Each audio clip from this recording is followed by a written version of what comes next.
Step 1. Create web account login. To request a new web account for CFS Brands, start by visiting cfsbrands.com. At the top of the homepage, click the link that says Login to your customer account. On the login page, select Sign Up Now to create a new account. Be sure to use your work email address when filling out the registration form.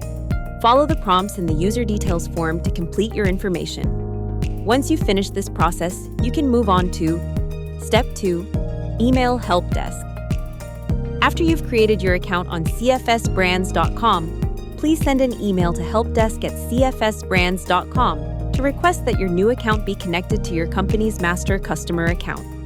In your email, be sure to include the work email address used to create your account and the name and account number of the customer account you need access to. If multiple employees need access to the same customer account, you can include all user details in a single email to the help desk. Once your request has been received, users will be granted access to their customer account within 4 business days.